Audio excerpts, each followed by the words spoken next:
Re-Zero, Arc 9, Chapter 48, The Ultimate Lifeform. Roswell and Klein-san say they can do it. So, why not let them handle it? At the tactical briefing, whilst the older busters were deliberating over who should confront the divine dragon Volcanica, it was Emilia's remark that ultimately served as the decisive blow. Emilia's decision to entrust the battlefield to them without demanding a detailed explanation was not reckless impulsiveness, it was rooted in genuine trust, and for that, Roswell felt both admiration and gratitude toward her. The situation was what it was. Even if his long-planned schemes were to be somewhat derailed, Roswell was at least half prepared for the moment he would have to reveal Klein's origins.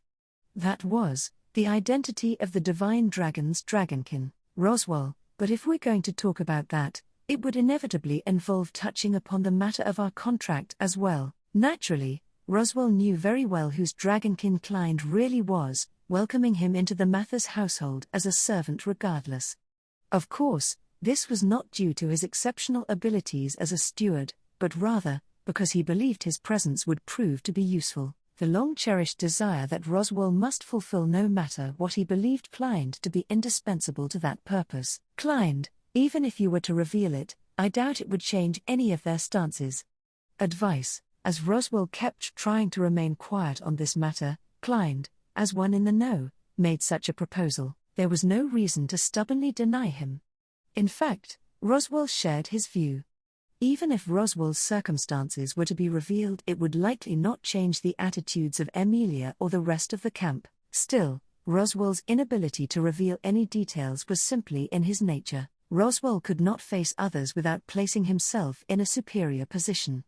He had to grasp their intentions, seize their weaknesses, and if necessary, he even wished to take hostages to secure his advantage. The numerous years in which he could not afford failure had molded Roswell into a cautious, even cowardly, villain. That was why, even though Roswell knew that Subaru, Emilia, and the others were terribly kind-hearted, he simply could not bring himself to reveal his true intentions to them. Roswell, I don't believe that will be a hindrance, though. The key was not to reveal everything, but to prove oneself capable where it counts. In this regard, Roswell was proud to say that he did not lag behind his comrades. In fact, precisely because he carried the guilt of hiding his true intentions, he felt compelled to deliver results. Roswell, feeling guilt?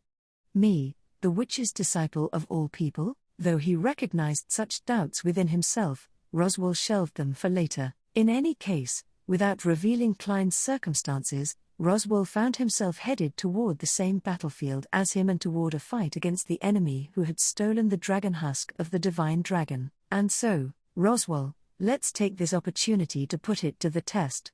That is, all my diligent studies, in order to slay the dragon. In that battle, there had been no such trial runs. Removing his monocle, Klein arrayed himself in surging bolts of violet lightning. From his cranium protruded two black horns, and casting off the long-worn mask of the versatile steward, he became naught but a lone dragonkin. As soon as he took a single step forward, flashes of lightning were birthed at the soles of his feet, and the initial velocity of his explosive leap emitted a cacophony that tore through the air, climbed, rupturing the atmosphere. Each step upon the ground quaked the world as if it were cannon fire. Propelled by fulminations of violet lightning, Klein charged directly towards the majestic figure hovering in the ether.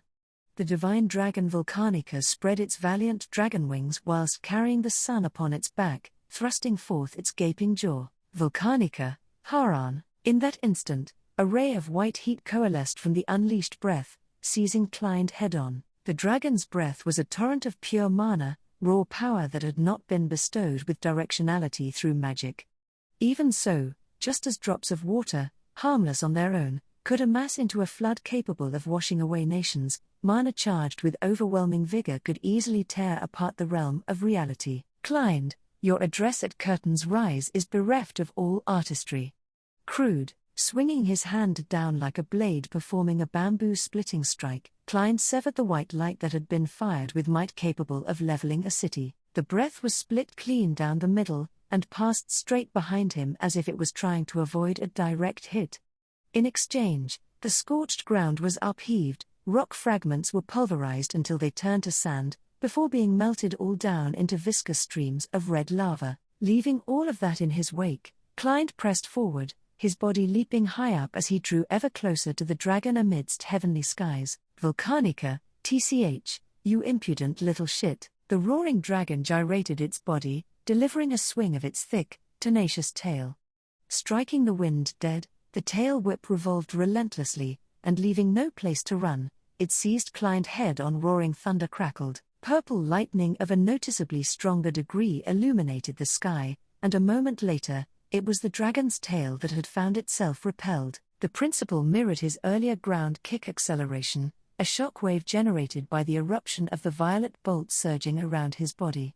Whilst airborne, Klein had triggered that phenomenon at his feet, using the impact as a foothold, then, by fulminating lightning through his shoulder, elbow, and down to his fist, he repelled the dragon's tail with an unbelievably powerful punch, and frighteningly, that purple lightning was. Klein, bear with me for a little while longer.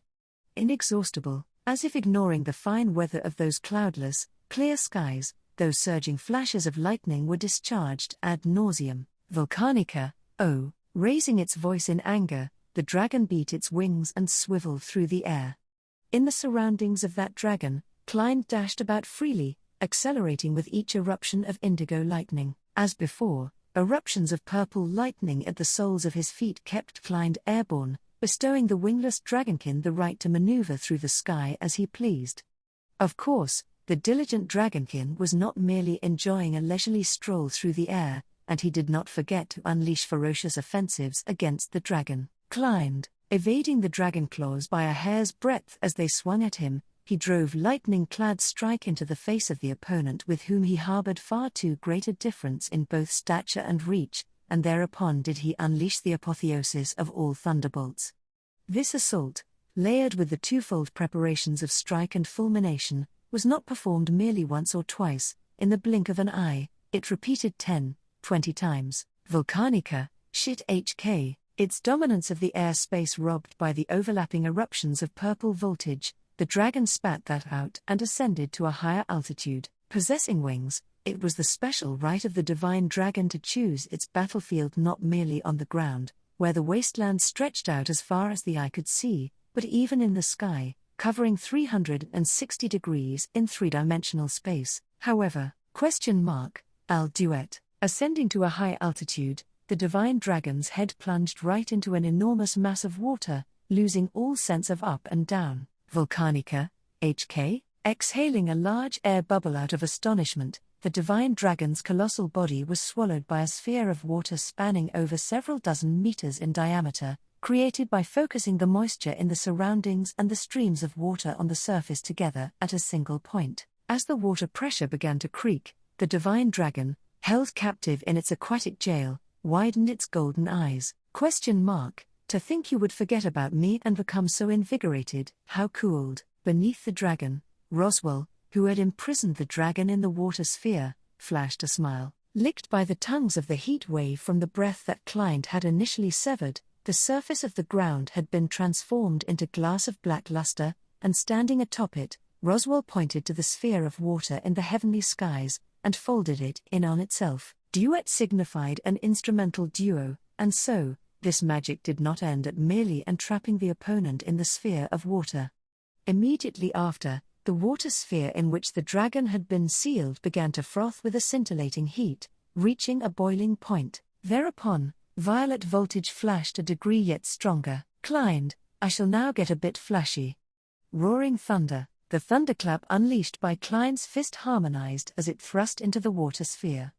That instant, the voltage surged through the entirety of the mass of water, frying the water sphere itself, along with the dragon, purple lightning scurrying through all its insides. In the following moment, the heat and pressure both reached their limits. The water sphere burst asunder in a thunderous overture. The purple lightning, with nowhere else to go, cracked through the battlefield. The tempest of steam, capable of rivaling an eruption of flames, blew radially outward as a devastating blast. The water that had lasted through the incandescent heat poured down onto the land incessantly as if rain from clear skies. Klein, the vehement detonation that was induced harbored the power to wipe out a small village entirely, leaving nary a trace behind. While it might have been assisted by a dragonkin, it was a level of destructive force impermissible for a lone magician to exhibit, and receiving the full brunt of it without restraint, even the dragon would surely. Volcanica, shit, I've cooled my head now. Tearing through the white steam with its dragon wings,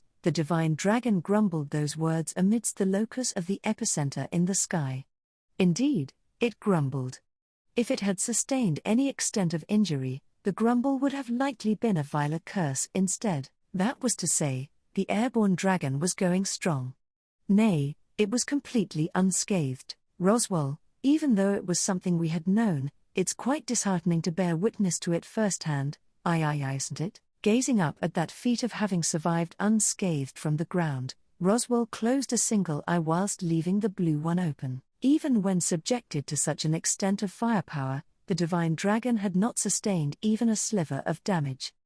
This was neither because Roswell's magic was trivial, nor was it because the dragon had spontaneously devised the most optimal defensive maneuver. Though the latter was closer to the truth, reality was far more despairing and overwhelmingly unreasonable. Klein, Master, do not be dispirited. Encouragement. Beside Roswell landed Klein, who had escaped the blast radius and dropped down. Using purple lightning to dry off after soaking in the water sphere, Klein spoke with an unchanged tone and expression, but conveyed therein was a faint consideration founded in the long time they had known each other. During their long acquaintance, Klein had told him much about the divine dragon's unreasonable absurdity. Roswell, as expected, the dragon scales and dragon halo protecting the heartstone are quite troublesome. At Klein's failed attempt at an encouraging response, Roswell vocalized proof that he had not lost his fighting spirit. The dragon scales and dragon halo, those were the greatest reasons why the divine dragon Volcanica had come to be known as the most powerful existence in the world, the unreasonable absurdities that would need to be surmounted, no matter the cost. Roswell, the cloud dragon Mazoya and the blight dragon Velgrain. If one questioned where the differences between those two dragons and the divine dragon Volcanica lay, the answer would be in the dragon scales and dragon halo. Mazoya, still young, was yet underdeveloped as a dragon, and Velgrain, having lost the equilibrium of its mind following the death of its birth dragonkin, had thus forfeited its future. Each of them had proved lacking in the cultivation of their dragon husks, failing to forge the same two types of armor possessed by the divine dragon, that was, Roswell, dragon scales impervious to any physical attacks, and a dragon halo that wards off all magical attacks. Klein, without conquering those two armors, the heartstone of the dragon will remain unreachable. Reaffirmation, inducing a sense of despair, Klein's words presented the greatest obstacle in conquering the divine dragon, the overwhelming physical defense of the dragon scales, and the absurd magical defense of the dragon halo. Unless they stripped it of those two powerful safeguards, none of their attacks would be able to reach its weak point, a heartstone. It was not a matter of which, both were required. Unless they stripped it of both armors, neither would they be able to surpass the astounding regeneration of the dragon's mana body, nor would they be able to render it incapable of combat. Ergo, in order to defeat the divine dragon, experts in both hand-to-hand and magical combat were necessary. But then again, Roswell, even if its dragon halo is still intact, it's impressive how even that much firepower resulted in no damage, right? Klein, it is not known as the most powerful dragon in the world just for show. Sigh, Roswell, was that not a bit of a proud sigh just now? However things may have ended up now, this opponent was originally yourself. If there are any weaknesses that only you are aware of, it's fine for you to secretly tell me, you know? Klein, there is. The dragon sword. Immediate response, Roswell, rather to the point, the dragon sword, having been immediately given in response, was an enchanted sword that made it possible to cut things that could not be cut. With the ability of the dragon sword, it would have certainly been possible to disregard the dragon scales and dragon halo and launch an attack straight for the heartstone. If the wielder felt so inclined, then even just hitting the divine dragon with a dragon sword might have dealt a notable amount of damage. Of course, it was fruitless to discuss a weapon they did not have at hand, and it would not change the situation for the better. Klein, as a point of reference for the dragon scales, I will target the reverse scale on its neck. Old wound. As for the dragon halo, I suppose it will depend on your strenuous efforts, Master. Expectation. Roswell, aren't you speaking to me a little too casually after my first trump card proved completely ineffective just now? Klein, is that so? Though, Echidna Summer would have been able to do it. Soliloquy. Roswell, as expected, the duration of their acquaintance went both ways. Hearing that shameless extra comment from Klein, despite knowing that he was playing right into the former's intentions, a flame was verily set alight in Roswell's heart. Of course, even now Roswell was not so conceited as to believe that he had reached the level of his mentor, but, Roswell, a disciple must never cast shame upon their teacher. After all, the karma of past lives that he needed to fulfill no matter what, and the deepest, most cherished wish he desired to fulfill, these breathed life into Roswell's scarred soul, granting strength to his eyes as they grappled with the challenge presented before them. The history of magic was a helix of trial and error, and the same was true for the span of Roswell's lives. Once one problem was solved, the subsequent problem would immediately stand in the way, and he would continue to struggle onward in order to find a solution. But, it was by solving all of those problems that he had arrived at where he was today, just as he had done ever since he had lost his mentor, all by his lonesome. Roswell, to begin with, there exists nobody who stands a greater chance than I. He would intentionally proclaim it himself. Without a doubt, Roswell was the strongest magician of the present era. There existed none who had a greater potential of overcoming the dragon halo of the divine dragon Volcanica than Roswell. No, even that infinitesimal possibility was something he had cultivated over these 400 years. In the field of magic, if there was a wall that needed to be surmounted no matter what, Roswell, without fail, would find a way to surmount it. Anything less was an impossibility. That was the vow Roswell L. Mathers had taken, the path of thorns he had resolved to walk all by his lonesome. That was why, Roswell, with the entirety of my being, I shall vanquish this plight, alongside his declaration of resolve, in order to break through to the untrodden domain of surmounting a dragon halo. Roswell once again began formulating techniques in the sky of a complexity that would scorch any ordinary mind to naught. The position of dragonkin was one which Klein actually found to be quite troublesome. In the first place, dragonkin were ultimately the forms taken by the next generation of dragons and, strictly speaking, were not identical existences to their dragon progenitors. Nevertheless, they inherited many of the memories, experiences, and emotions of their dragons, harboring an amalgam within their minds that made it difficult to classify them as separate beings entirely. Klein was no exception to that, and the influence from the days of Volcanica was markedly reflected in his current self's way of being. To give an example, this could be seen in his strong envy towards unrealized potential. Born as a member of the absolute race known as dragons, Volcanica innately esteemed the unripeness within humans as radiant, as it meant they needed to grow and develop whilst they headed towards their goals, thus validating its own absolute way of being. That disposition was carried forth into the present with him as a dragonkin, and now, unrealized beings who concealed within themselves great potential children, was something that Klein could not help but greatly revere, respect, esteem, love, and cherish. That nature of Klein's, carried over from his past life, so to speak, was something that Frederica and the like harbored an enormous misunderstanding about. Only, there was another matter concerning dragonkin that he wished to keep concealed from Frederica, so he deliberately refrained from clarifying that misunderstanding with her and those around her. Klein, while that may be the case, it is a tad vexing to be kept at a distance from Anne-Rose Summer, Petra, Beatrice Summer, Maylie, and Emilia Summer. Discontent, in any case, not limited solely to Klein, there existed an inextricable bond between dragons and their dragonkin. Given that a dragonkin's development would spur on the growth of their dragon, and that a dragonkin's death would destroy the mind of their dragon, that bond was evident in fact. If the need ever arose, a dragonkin could even house their own mind within the empty dragon husk, wielding their rightful strength as a dragon to their heart's content. Klein, I have heard that in the Empire, Mazoya and its dragonkin had done so.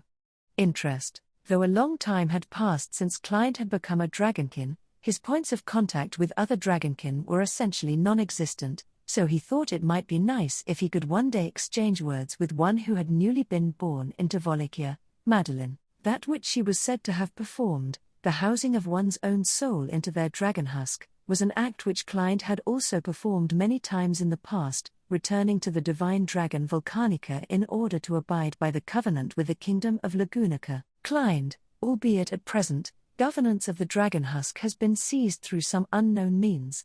Foul play. In essence, all that was required for a dragonkin to house their soul within their dragon was the act of touching their dragon husk.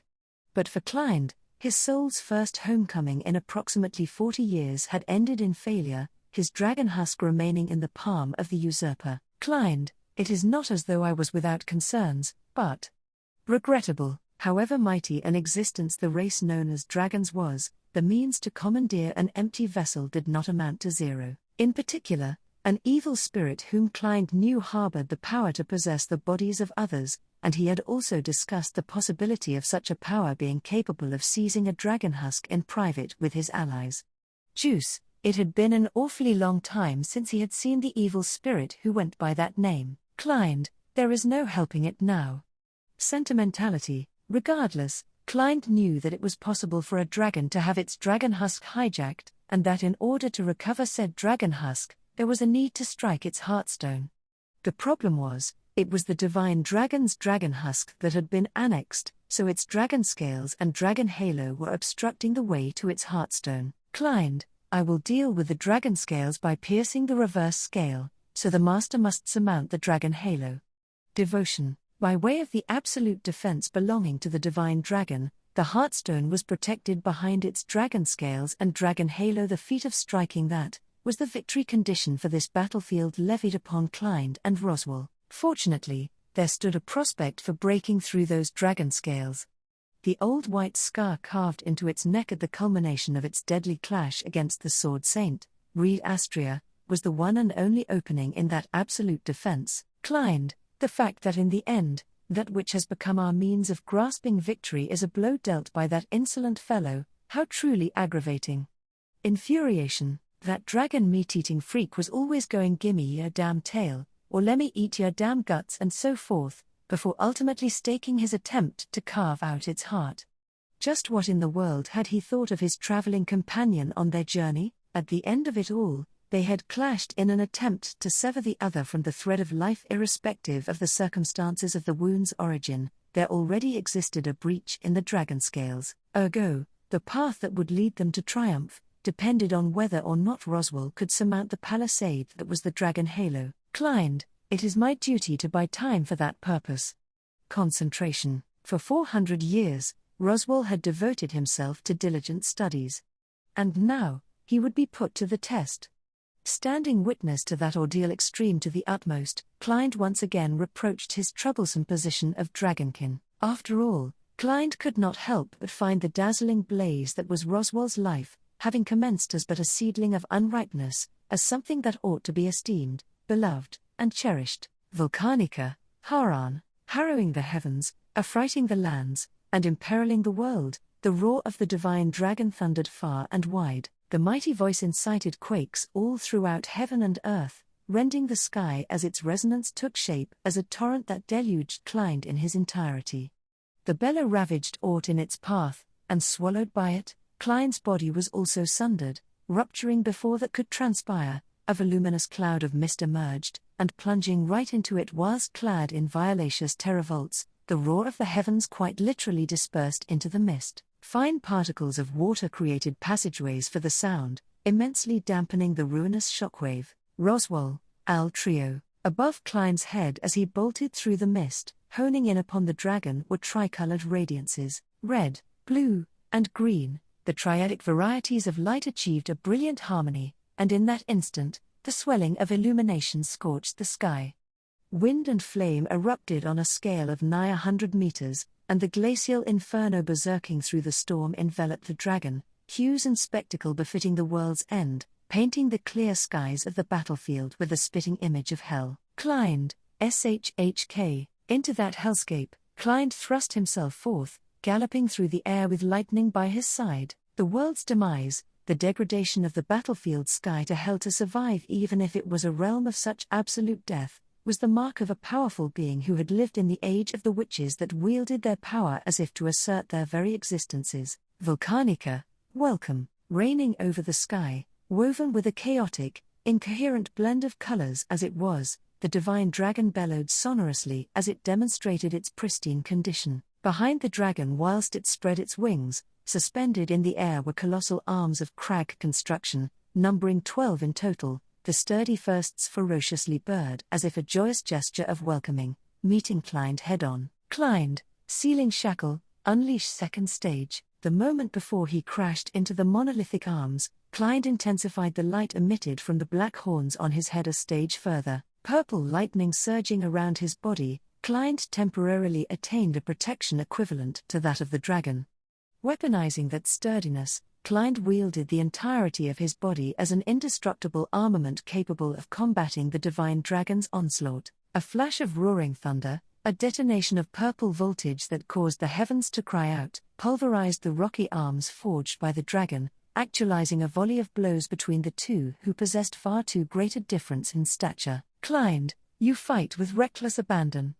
Exceedingly unthinkable for a dragon. Creative ingenuity. Volcanica, we're both far past the stage of choosing a clean way of winning, yeah? The recent trend of all my adversaries is that they're all damn strong guys who don't hesitate to come at me with unfair methods, you know? As he shattered 1, 2, 3 colossal arms, Klein nodded in affirmation to that response. He was not fond of self-praise, but as one might expect, the one most proficient, most capable of wielding the dragon husk of the divine dragon Volcanica to its fullest strength, was undoubtedly Klein. No matter how powerful the receptacle was, if the contents did not match, its true potential would not be fully exhibited. To make up for that which was lacking, the usurper did not draw forth the true value of the dragon husk, but rather, explored many varieties of delicate tricks and techniques that the actual dragon would have never attempted, and the scope of those delicate tricks, arriving at a domain bereft of all charm, began to drive Klein into a corner. Volcanica, unleashing a tempest of the 12 monolithic arms, its dragon claws, and its tail, the divine dragon began to thunderously churn a maelstrom of light within the depths of its throat. Needed in synchrony to that, was a torrent of flame and water being compressed in the dragon's oral cavity. Contrary to what common sense might dictate, the flame and water did not simply cancel each other out. Encasing a terrifying amount of heat and volume of water, with no place left for it to go, seeking an outlet to direct its power, erupting outward that instant, Klein induced a shockwave of purple lightning to his fore, launching himself backwards to extract himself from the divine dragon's line of fire. Klein, coup, that was prevented by the colossal arms of stone that had stretched out to surround him. As the bouldering palms moved to clasp him, even as he attempted to blow them away through a boisterous dance of thundering bombardments, Volcanica, get blasted away. Following that, alongside the ear-piercing bellow, detonations began to erupt all across the battlefield, as if it was being hailed with strikes. A wave of heat to scorch away aught that had been birthed, a wave of shock to rend away what was the very world. The onslaught of each granted Klein no method of escape, merely passing a surplus of divine punishment unto the fool who had dared to challenge the dragon. Klein, HK, clenching down on his molars firmly, Klein rescinded the bulwark of purple lightning that had clad his entire body. Instead, he promptly discharged voltage through his black horns, generating the maximum output of purple lightning as a valum that rivaled the dragon halo. Even still, supposing the attack were to have been taken directly, not even Klein would have been able to escape a fatal wound. Indeed, if he had taken the attack directly, Roswell, Al Quartet, vocalizing such, the one present to Klein's rear, past the scorched, colossal arms of stone that had crumbled beyond recognition, was Roswell, performing an incantation of great magic. Having taken flight into the sky by means of aviation magic, Roswell had joined the fray of aerial combat between Klein and the divine dragon, invoking 4 attributes simultaneously against those tremendous detonations, a feat that cancelled them out entirely. Volcanica, oi, you've got to be kidding me. Faced with that reality, it was no wonder that even the divine dragon spilled a voice of astonishment. The attack from the usurper just now harbored a destructive power mighty enough to wipe an entire city off the map, leaving no trace behind. For that to have been offset by the measure of man, having fully protected Klein on top of that, was a level of precision light years beyond anything that could have been considered ordinary. If there had been even just a single, slight miscalculation, it would have instead bolstered the divine dragon's attack, and quite possibly scorched both of them to ashes. It truly was a feat befitting divinity, threading the eye of a needle from a kilometer away. Only, this could not be called a perfect victory. Roswell, I'm beat. As such words feebly spilled out from Roswell's lips, in a state of delirium, he lost control and began to fall headfirst. Klein, master. Haste, kicking off the air to catch up to the plummeting Roswell, Klein gazed in wonder. The mere aftershock of the offset detonation had torn Roswell's body to shreds, and his right arm in particular had sustained tremendous damage, hideously charred to a red and black chunk of flesh. It was too painful to even look at. Albeit Roswell had mastered all manners of magic, the one and only thing he could not employ was healing magic. As for whether he could continue to fight whilst bearing such a wound, would be far too. Volcanica, don't take this the wrong way, but Origin's waiting on me. Klein, QHK. Klein embraced the severely wounded Roswell in his arms. However, the divine dragon did not relax its onslaught. Furling the wind in their wake, dragon wings became blades of light in fearsome approach, and violently discharging purple voltage, Klein bolted through the sky as though lightning, continuing to evade, and evade. Whilst basking in the shame of having allowed Roswell to sustain a wound, he pulverized the blades of wind with kicks, and catching the scything dragon wings with his body, thereupon did lightning fulminate by the force of that impact. They were sent flying backwards. Forcibly distancing himself, he restored his posture that instant. The dragon's tail came crashing down. Klein, HK, converting the impact of the discharge into rotational force, the divine dragon's tail struck down in a direct hit. Even though he used his arm to protect their heads from the fatal blow, the force sent them hurtling straight towards the ground at full speed. Falling to the ground as they were, the inertia would be vigorous enough to dig their own graves for them. But, Volcanica, and just to make sure of things, as Klein and Roswell plummeted, the divine dragon spoke those words and inhaled a deep breath. Amidst the combat where offense and defense alternated rapidly, any action that required charging time could prove fatal. Ergo, the full force of the dragon's breath, a move kept sealed away save for the opening hand, was now unleashed. Against the destruction inescapable by even his lightning dash, naught could be done. By Klein, Roswell, Al Quintet, with all of the strength having faded from his body, having entrusted Klein with all of the offensive and defensive combat, Roswell invoked the greatest firepower that he had ever charged up. The activation of the perfected technique manifested an enormous magic circle bailing together 5 lights in the heavens above: fire, water, wind, earth, and finally, yang, that which coalesced these conflicting principles by means of overlapping rationality that surpassed human understanding, was a power of overwhelming destruction not permitted to exist anywhere but the outside of order. It clashed directly against the unleashed breath of the divine dragon in that moment. All notions of sound and color were bereaved from the world. Roswell, the two unbridled powers contested, vividly tearing asunder the very boundary between heaven and earth. Infernos raged ferociously, the sky froze over, the wind swirled into a vortex, the earth was vehemently exhumed, and all of it was amplified by light. 5 contradictory powers took the shape of great spires of illumination as the battlefield crumbled in a chain reaction. The region that had been merely a craggy wasteland before the battle's commencement was now filled with a thunderous dance of light and sound, to the point that up could not be discerned from down. Aught was consumed in a crucible of chaos. Roswell, in the sense of destroying the equilibrium of the world, that technique was already on a level which rivaled the numerous forbidden arts whose existences had been erased by Odlogna. The reason why this had never had its existence extinguished as a forbidden art was none other than because there had been nobody capable of using it to make it worth prohibiting. Prior to this, the only ones who had ever materialized great magic, nay, hyper-magic to this degree, were the Witch of Greed, Echidna, and the original magician, Mayan. The hyper-magic bordering on taboo was fired not as an arrow of destruction, but as one of negation. Klein, master, truly you are. Hats off. Just who could have ever believed that the spectacle of this cataclysmic upheaval was the proof of a lone man's devotion to his diligent studies? The journey and footprints trodden by that personage, many would likely loathe and vilify its details as immoral, repudiating his way of being. But Klein would not repudiate him. Nor would he scorn him. He may have deserved scorn, but the impact that would stir in the heart upon witnessing something that surpassed all measure was no different for humans or dragons. Only, Klein had been overcome with emotion.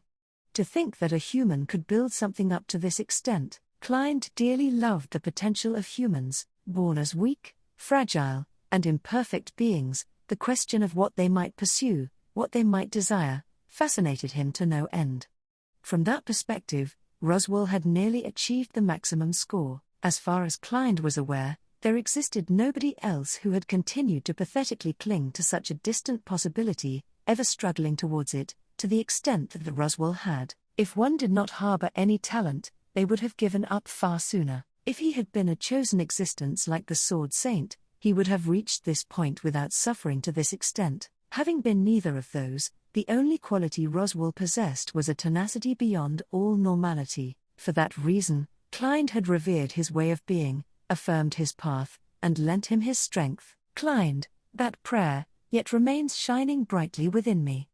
Vow. Speaking of his vow in such a manner, Klein gently laid Roswell onto the ground. Shedding tears of blood, the matchless magician convulsed throughout his entire body as a result of overusing his powerful gait. The reward for his meritorious deed was an all too dreary bed of sand, but he would just have to bear with it for the time being. After all, having basked in the magician's apotheosis, the divine dragon was ever unscathed, thriving up in the heavenly skies, and thus, reality had caught up with Roswell, whose life was teetering on the brink. 5 seconds, Master. Report. That which greeted the return of his scattered consciousness was an exceptionally calm voice. However, he did not seem to blame Klein for that.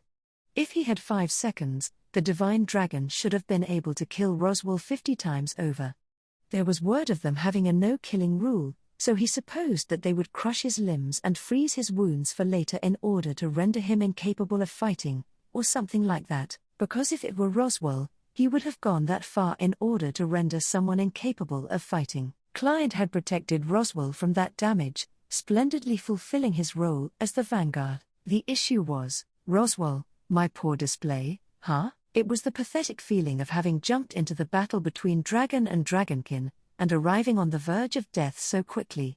It was not that he had underestimated the situation, but he had thought he could accomplish more. Roswell, thanks to Petra's struggle to assume custody of the witch factor herself, Roswell's preparation was spread across the battlefield which the divine dragon was drawn into, and he had performed in what was probably the greatest magical battle of his lifetime. He could say that he had not fought a battle like this since he had faced the warlock of Tristitia alongside Klein. Simply looking at the results alone, it was not purely a matter of the divine dragon being stronger than the warlock of Tristitia. Either way, Roswell, we need to change our conditions for victory. Even now, Klein might still be fighting, believing that Roswell would recover, but he knew his own limits better than anyone. His strength was depleted, his body was a complete mess, and even his life force had been largely whittled away by his intense consumption of mana. Even the numerous great magics he had prepared were not enough to pierce the dragon halo of the divine dragon. It had been impossible even with the simultaneous activation of 5 different types of AL-class magic. If any possibility existed, it was in the simultaneous activation of AL-class magic of all 6 attributes, but given that such magic had never been successful even under perfect conditions, there was no way it would be successful under the current circumstances. A sensation like his brain was boiling, and pain as if all the blood in his body was flowing backwards were indications that the greatest gate of his family, selected for across Roswell's 400 years, was on the verge of breaking. It was pointless for him to continue any further. If what he had prepared could not do the trick, he would lower the hurdle for what he aimed to achieve and accomplish at least the minimum required of him. Originally, the goal of this battle had been to prevent Aldebaran's plans, which they could achieve if they could just continue to keep the divine dragon pinned down here. Thus, He would be clever and adaptable while devoting himself to supporting Klein as he continued to resist here. However, Roswell, you shouldn't push yourself too hard, but it's a really important role. So, good luck. Roswell Summer, I apologize for the inconvenience until now.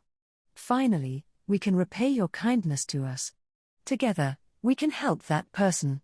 Subaru-kun, it's what the master said he would do, so please don't change your mind. I hate the master, but I really believe he wouldn't lose to anyone else. Roswell Summer, may fortune in battle be upon you.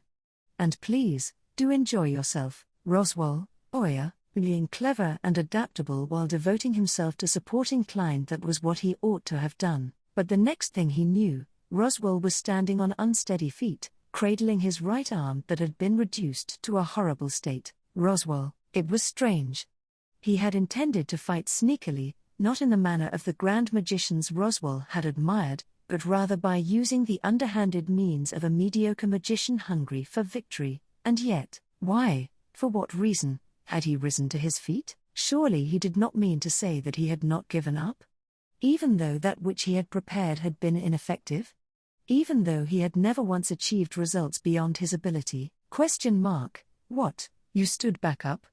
I had intended to take on the role. However, Roswell was so surprised by his own actions that the unexpected voice did not surprise him whatsoever. Roswell, the owner of that voice, slowly stepped upon the desolate earth, as if depicting the demise of the world, and stood next to the unsteady and wavering Roswell. However, Roswell, sorry, but I don't even have the strength to move my head. You're too short, so I can't tell who you are, but this is far from a role for a child. Who exactly are you calling a child? You knave, you are truly an infuriating man. The other person raised his voice in full earnestness at Roswell's half-joking, half-serious words, and his unseen form gradually lifted up and entered the edge of Roswell's field of view. It was not that the other party had grown taller. He had made the ground swell with magic, using it as an improvised step stool to match their eye levels. It was truly a silly waste of magic, yet he did not hate it. Indifferent to Roswell's inner thoughts, the black-robed, green-haired dwarf who had done so crossed his arms, and, I shall engrave who I am anew, so that you shall not forget, you knave. The grey, Ezokadna, shall conquer the divine dragon before you.